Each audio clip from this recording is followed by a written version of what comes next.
അവൽ കൊഴുക്കട്ടയാണ് റെഡിയായിക്കൊണ്ടിരിക്കുന്നത്.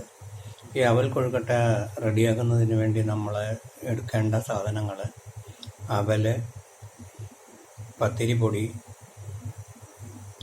അരിപ്പൊടി, തേങ്ങ, പിന്നെ ആവശ്യത്തിന് ഉപ്പും ചേർത്ത് ചൂടുവെള്ളത്തിൽ നന്നായി ഒന്ന് കുഴച്ചെടുക്കുക. വെള്ളം കൂടി പോകാൻ പാടില്ല.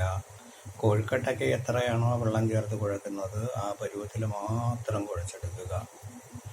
എന്നിട്ട് ഇഡ്ഡലി തട്ടിൽ സാധാരണ കൊഴുക്കട്ട ഉണ്ടാക്കുന്നത് പോലെ തന്നെ വെച്ച് പുഴുങ്ങിയെടുക്കുക. മിക്സ് ചെയ്തെടുത്ത് റെഡിയാക്കുന്നതിന് അധികം സമയത്തിൻ്റെ ഒന്നും ആവശ്യമില്ലാത്ത അവൽ കൊഴുക്കട്ട എല്ലാവരും ഒന്നുണ്ടാക്കി നോക്കൂ. അവൽ കൊഴുക്കട്ട ഇത് വളരെ വെറൈറ്റി ഒരു കൊഴുക്കട്ടയാണ്. പല കൊഴുക്കട്ടകളും പലരും കണ്ടിട്ടുണ്ടെങ്കിലും അവൽ കൊഴുക്കട്ട മിക്കവാറും ചിലപ്പോൾ ഇത് ആദ്യമായിട്ടായിരിക്കും. ഒന്ന് ട്രൈ ചെയ്ത് നോക്കൂ.